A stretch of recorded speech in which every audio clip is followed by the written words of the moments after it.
Hello students, ये आपका last topic है सेकेंड यूनिट का, यूनिट 2 का लास्ट टॉपिक, जो differential equation of first order and higher degree के लिए ये जो टॉपिक है वो पढ़ा जा रहा है।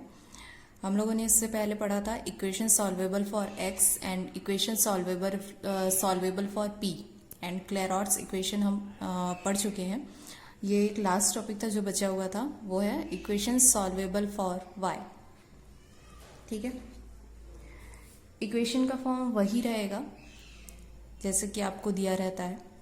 If the F of X Y P, F of X Y P का मतलब यहाँ पर फंक्शन रहेगा, एक इक्वेशन रहेगा एक एक्स वाई पी का। ठीक है, जिसमें एक्स के भी वेरिएबल्स रहेंगे, वाई के भी वेरिएबल्स हो सकते हैं और पी के भी, मतलब इन तीनों का मिक्सअप रहेगा उस इक्वेशन में।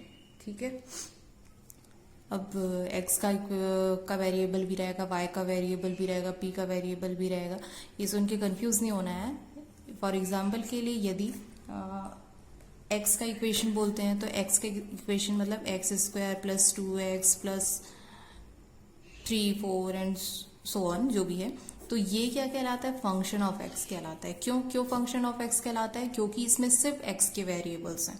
ठीक है, अब यदि यहाँ वेरिएबल्स के साथ में रहा X cube plus Y cube is equal to 0, ठीक है, ये भी एक इक्वेशन ही है, लेकिन ये इक्वेशन एफ ऑफ एक्स नहीं कहलाएगा, ये इक्वेशन कहलाएगा एफ ऑफ एक्स वाई। क्यों? क्योंकि इसमें एक्स के वेरिएबल्स भी हैं और वाई के वेरिएबल्स भी हैं। ठीक है, तो इसी तरीके से ये इक्वेशन कैसा रहेगा? जिसमें एक्स, वाई और पी तीनों के टर्म्स रहेंगे, तीनों वेरिएबल्स के टर्म्स रहेंगे। ठीक, तीनों से बना हुआ है इसलिए। तो उस तरीके का कोई इक्वेशन होगा आपके पास में। उस इक्वेशन को सॉल्व करना है किसके लिए? हमको y के लिए सॉल्व करना है। y के लिए सॉल्व करना है तो हमको क्या करना पड़ेगा? हमको जो इक्वेशन है उसमें जितने भी टर्म्स दिए हुए हैं उनको एक साइड पे ट्रांसफर किया जाएगा और y के टर्म्स को एक साइड पे। ठीक है, वो एग्जाम्पल से समझ में आएगा आपको। जैसे यहाँ पर यदि मैं ये एफ ऑफ एक्स वाई का इक्वेशन था, इसको मैं वाई के लिए सॉल्व करती हूँ तो क्या करूँगी? मैं वाई के लिए सॉल्व करूँगी तो वाई की वैल्यू फाइंड करूँगी ना। तो वाई की वैल्यू फाइंड करने के लिए मैं क्या करूँगी? वाई क्यूब और एक्स क्यूब को क्या करेंगे? ट्रांसफर कर देंगे। ठीक है, तो एक्स क्यूब को हमने ट्रांसफर कर दिया तो वैल्यू किसकी आ गई? वाई क्यूब की आ गई। कितनी? माइनस एक्स क्यूब आ गई। ठीक है, अब मैं वाई की वैल्यू निकालना चाहूंगी तो ये क्या हो जाएगा? माइनस एक्स क्यूब पूरे पावर 1/3 हो जाएगा। ठीक, तो ये क्या हुआ? वाई का इक्वेशन हुआ। मतलब मैंने वाई के लिए सॉल्व करना है इसलिए मैंने वाई की वैल्यू निकाली, पहले फाइंड की। तो उसी तरीके से आपके पास कोई भी एग्जाम्पल होगा तो आप क्या करेंगे? आप पहले वाई की वैल्यू फाइंड करेंगे। ठीक है, अब एक एग्जाम्पल देखते हैं हम लोग। Example solve y is equal to minus P X plus X to the power 4 P square. ठीक, अब आप देख सकते हैं यहाँ पर y भी है, p भी है और x भी है। मतलब ये कैसा फंक्शन है? Function of X Y P. ठीक, क्लियर हो गया होगा यहाँ से। फंक्शन ऑफ कैसा फंक्शन है? Function of X Y P है। अब इस इक्वेशन को क्या करेंगे हम इस इक्वेशन को x के रिस्पेक्ट में डिफ्रेंशिएट करेंगे। ठीक, x के रिस्पेक्ट में डिफ्रेंशिएट करते हैं तो हमें क्या मिल रहा है? y क्या बन जाएगा? dy/dx बन जाएगा। अब देखो, आप लोग बोल रहे होंगे कि हमको तो y के लिए सॉल्व करना था, तो y की वैल्यू तो इसमें पहले से दी हुई है, तो सॉल्व क्या करना है? अरे यही तो सॉल्व करना है, y की वैल्यू तो आपको फाइंड करनी है। यदि आपको यहाँ पर y डायरेक्ट नहीं दिया रहा, इक्वेशन मिक्सअप में दिया रहा, तो आप सबसे पहले y को फाइंड करेंगे, y इज इक्वल टू निकालेंगे, उसके बाद आपको उसका डिफ्रेंसिएशन करना है। ठीक है, आपको ज़रूरी नहीं है कि ये टर्म्स डायरेक्ट हमेशा क्वेश्चंस में दिए रहे हैं। यहाँ तो एग्जाम्पल में दिया हुआ जो एग्जाम्पल था उसमें y की वैल्यू डायरेक्ट दी हुई थी। यदि नहीं दी रहेगी तो आपको y पहले फाइंड करना है, उसके बाद उसको x के रिस्पेक्ट में डिफ्रेंशिएट करना है। ठीक है, तो हम लोगों ने क्या किया? इसको x के रिस्पेक्ट में डिफ्रेंशिएट किया। डिफ्रेंशिएट करने पे क्या मिल रहा है भाई? y को डिफ्रेंशिएट करेंगे x के रिस्पेक्ट में तो क्या बन जाता है? dy/dx हो जाता है। अब यहाँ पर क्या था? माइनस पी एक्स मतलब दो फंक्शन है, first function and second function, जिसका फॉर्मूला क्या होता है? जब हमारे पास में दो फंक्शंस होते हैं तो हम लोग क्या करते हैं, डी बाई डी एक्स है ना, first function and second function है, तो हम उसका डिफरेंशिएशन कुछ इस तरीके से करते हैं। फर्स्ट फंक्शन कॉमन रहेगा, सेकंड फंक्शन का हम डिफरेंशिएशन करेंगे, प्लस सेकंड फंक्शन कॉमन रहेगा, फिर फर्स्ट फंक्शन का हम डिफरेंशिएशन करते हैं। ठीक है, तो हमारे पास क्या है अभी, माइनस पी एक्स है, तो फर्स्ट फंक्शन क्या होगा, माइनस पी, तो माइनस पी, फिर D by D x, second function क्या है, एक्स है, तो एक्स का डिफरेंशिएशन एक्स के रिस्पेक्ट में क्या होता है, वन, तो हमने लिख लिया वन। ठीक, माइनस, फिर हम क्या कर रहे हैं, सेकेंड फंक्शन को कॉमन रखेंगे, तो एक्स को कॉमन रखा हमने यहाँ पर। ठीक है, फिर फर्स्ट फंक्शन क्या था, पी, पी क्या है, p इज इक्वल टू क्या होता है, D Y by D X होता है। ठीक, तो p को हम लोग ऐसे ही सॉल्व नहीं करते, ठीक है, वो भी एक वेरिएबल है हमारे पास में, तो वेरिएबल्स को कैसे, वो कैसा वेरिएबल हमारा डिफरेंशियल डेरिवेटिव है ना, तो डेरिवेटिव है, तो डेरिवेटिव को कुछ इस तरीके से डिफरेंशिएट करते हैं, p का पूरा पूरा डिफरेंशिएशन हो जाएगा, p क्या हो जाएगा, वन, और फिर D P by D X. ठीक है, प्लस अब क्या है, X to the power 4 P square, फिर से दो फंक्शन है हमारे पास में, तो पहले हमने एक्स टू दी पावर 4 को कॉमन रखा और पी स्क्वायर का डिफरेंशिएशन किया, तो ये क्या होगा, पी स्क्वायर हो जाएगा 2p into D P by D X, plus P square common करेंगे और एक्स टू दी पावर 4 का डिफरेंशिएशन हो जाएगा 4x क्यूब। अब सेकेंड लाइन में आते हैं, तो D Y by D X मैंने यहाँ पे बताया आपको क्या होती है उसकी वैल्यू p होती है, तो ये हो गया स्मॉल p ना, small p is equal to, ये p इंटू वन है, तो minus p minus X into D P by D X plus X to the power 4 into 2p D P by D X plus 4 को सामने ले लिया है p square X cube. अब last next line में जाते हैं, तो ये क्या हो रहा है, यहाँ पर इस माइनस पी को हमने ट्रांसफर किया, माइनस पी किस में चेंज हो जाएगा, प्लस पी में, और दो पी मिलके क्या बन गए, 2p is equal to minus X D P by D X plus 2x to the power 4p D P by D X plus 4p square X cube. अब नेक्स्ट लाइन में जाते हैं, फिर से हम सारी वैल्यूज को इस साइड पे ट्रांसफर कर देंगे, ट्रांसफर करने के बाद में इज इक्वल टू 0 हो जाएगा। उसके बाद में हम लोग देख रहे हैं कि यहाँ ये जो वैल्यू है, ठीक है, एग्जैक्टली यहाँ पर 2x क्यूब p कॉमन निकालने पर वही वैल्यू हमारी आ रही है।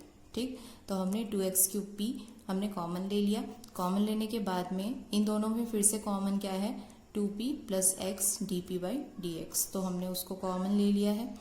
फिर यहाँ पर कॉमन क्या है, यहाँ 1 है ना, तो बचा क्या, 1 minus 2x cube p is equal to 0।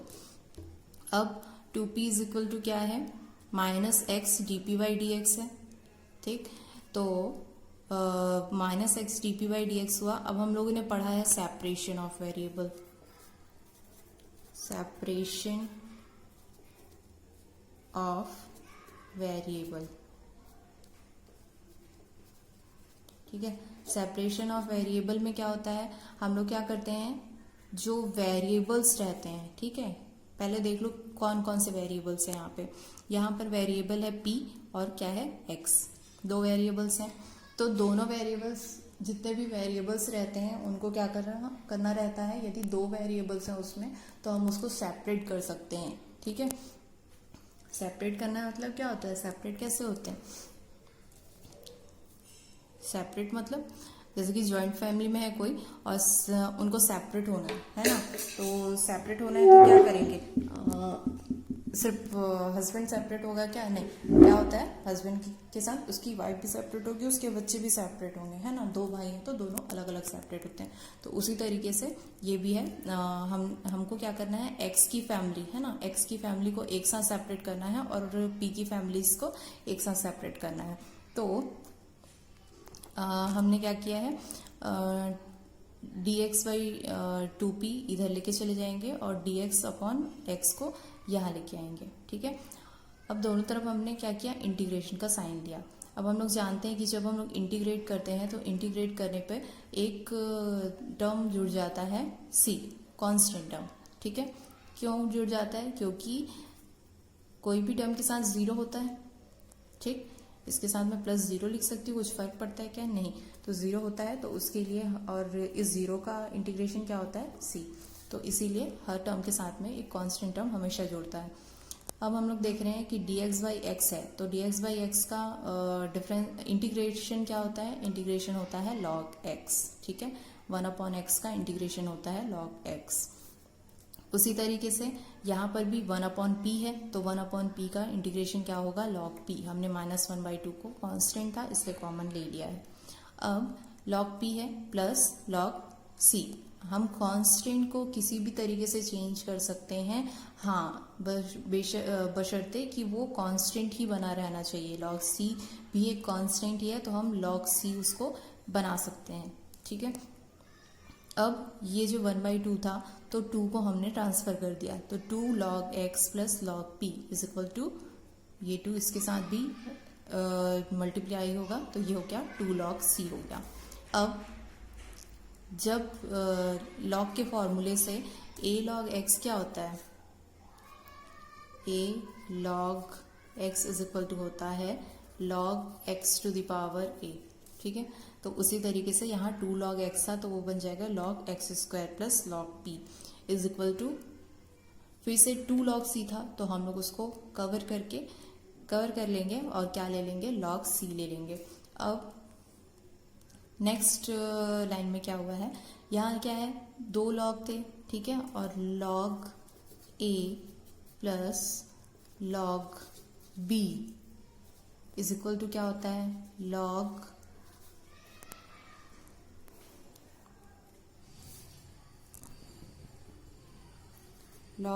a b होता है, ठीक है। log a b होता है, तो वह यहाँ भी क्या हुआ है? वही अप्लाई हुआ है, log a इंटू बी, तो log x square into p is equal to log c, ठीक है। अब इस इक्वेशन में क्या हुआ है? log को हमने कैंसिल कर दिया, तो हमारा क्या आ रहा है? X square P is equal to C, ठीक है। तो आप लोग, आई होप कि आप लोग समझ गए होंगे कि इक्वेशन को y के लिए कैसे सॉल्व किया जाता है। क्या करना है हमको?